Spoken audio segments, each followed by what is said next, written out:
Hey, our next chapter is Dolly Madison on page 99.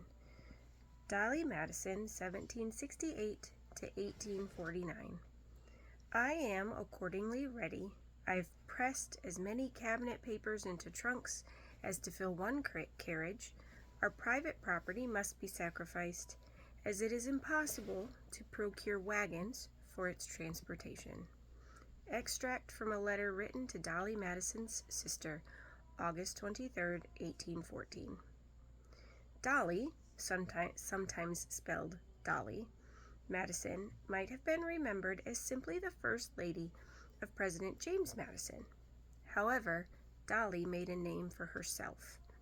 Anyone who knew her would say that this Quaker-born lady was sociable, energetic, and tough in a pinch. At age 25, Dolly became a widow when yellow fever took her first husband and one of her two sons. Soon after, Aaron Burr introduced her to James Madison, allegedly at Madison's request, and the two opposites attracted. Though brilliant, James was extremely shy. Dolly's engaging personality played a key role in his popularity as president. She coordinated weekly parties that doubled as opportunities to make political connections. However, as you will read in the story below, Dolly's bravery and determination extended far beyond hostessing. After James Madison died, Dolly spent a year sorting and copying all his papers,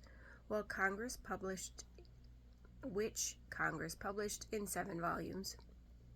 13 years later, at age 81, Dolly died peacefully at home in Washington. The following excerpt is from American Hero Stories by Eva March Tappan, chapter Dolly Madison, who guarded the nation's treasures.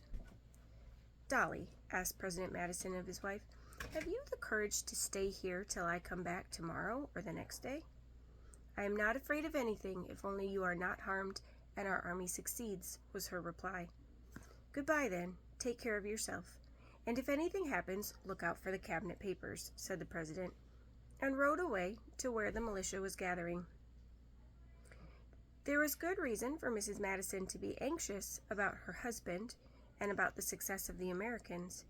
It was now 1814. America and England had been fighting for 2 years. Many people thought that the president had been wrong in resorting to war. Letters had been sent to him which said, if this war does not come to an end soon, you will be poisoned. The city of Washington, too, was in great danger.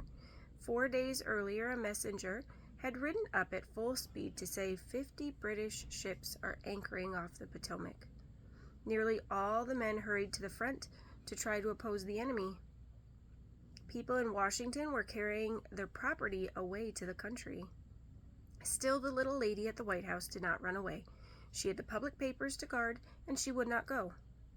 Besides the papers, there was another of the nation's treasures in the house, a fine portrait of George Washington by the famous artist Gilbert Stuart. The son of Washington's stepson came to Mrs. Madison to plan for its safety. Whatever happens, that shall be cared for, she had promised him. At last, a note came to her from the president. The enemy are stronger than we heard at first, it said. They may reach the city and destroy it. Be ready to leave at a moment's warning. Most of her friends had already gone, but her faithful servants were with her. Bring me as many trunks as my carriage will hold, she ordered, and then she set to work to fill them with the Declaration of Independence and the other papers that were of value to the whole nation. Night came, but there was no rest for the lady of the White House. As soon as the sun rose, she was at the windows with a spyglass, gazing in every direction and hoping to catch a glimpse of her husband. All she could see was clouds of dust, here and there a group of soldiers wandering about, and little companies of frightened women and children hurrying to the bridge across the Potomac. She began to hear the roar of cannon, and she knew that a battle was going on. Still, the president did not come. There was nothing to do but wait. It was of no use to pack the silver and other valuables, for every wagon had been seized long before, and not one was left, even for the wife of the president. At 3 o'clock, 2 men, covered with dust, galloped up and cried, "You must fly, or the house will be burned over your head." "I shall wait here for the president," was her reply. A wagon came rumbling along. Some good friends had at last succeeded in getting it for her. She had filled it with silver and other valuables. "Take them to the Bank of Maryland," she ordered. But she said to herself, "The Bank of Maryland or the hands of the British, who knows which it will be?" 2 or 3 came to hurry her away. "The British will burn the house," they said. "They will take you prisoner. They boast that they will carry the president and his wife to England and make a show of them." They were almost lifting her to her carriage when she said, "Not yet. The picture of Washington shall never fall into the hands of the enemy. That must be taken away before I leave the house." The picture was in a heavy frame that was firmly screwed to the wall, and with what tools were at hand, it could not be easily loosened. "Get an axe and break the frame," Mrs. Madison bade her servants. Once this was done, the canvas was taken from the stretcher, carefully rolled up, and sent to a safe place. Then the carriage with Mrs. Madison was driven rapidly away. She left the house none too soon, for the British were upon the city. They broke into the White House. They stole what they could carry off with them and set fire to the rest. They fired the Navy Yard, the Treasury Building, the public libraries, and the new Capitol. The British Admiral Cockburn had a special spite against one of the Washington newspapers because it had printed some bitter articles about his savage burning of the defenseless villages along the coast. "Burn that office," he commanded, "and be sure that all the C's are destroyed, so that the rascals cannot abuse my name any longer."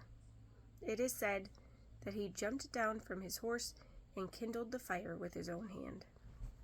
At night, a fearful tempest swept over the city. Trees were blown down and houses were unroofed. When the storm burst, Mrs. Madison was pleading for shelter at a little tavern 16 miles from Washington. She had seen the president, and he had told her to meet him at this place. The house was full of people who had fled from the city. "Stay out," they cried. "Your husband brought on this war, and his wife shall have no shelter in the same house with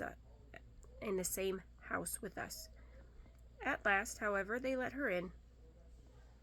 The president found his way to her later, almost exhausted, but before he had had an hour of rest, a man threw open the door, so out of breath that he could only gasp. "The British! They know you are here! Fly!" Mrs. Madison begged him to go, and finally he yielded and escaped to a little hut in the woods where he could be safe. "I will disguise myself and go to some safe place," she promised, and in the first gray of the morning she left the tavern. On the way she heard the best of news. The British heard that reinforcements were coming, and they have gone down to their ships. Then she turned around and drove toward the city, but when she came to the bridge over the Potomac, it was afire. An American officer stood by. "Will you row me across the river?" she begged, for a little boat was moored in the bank. "No," he replied, "we don't let strange women into the city." In vain she pleaded, but he was firm. "Who knows who you are?" he demanded roughly. "We have had spies through here." "How do I know? But the British have sent you to burn what they have left. You will not cross the river, that is sure." "But I am Mrs. Madison, the wife of your president," she said, and threw off her disguise. Even though he could hardly be persuaded to row her across. Even then, he could hardly be persuaded to row her across, but finally he yielded. Through clouds of smoke, she made her way past heaps of smoldering ruins to the home of her sister, where she waited the coming of the president. Such were 5 days in the life of a first lady of the land.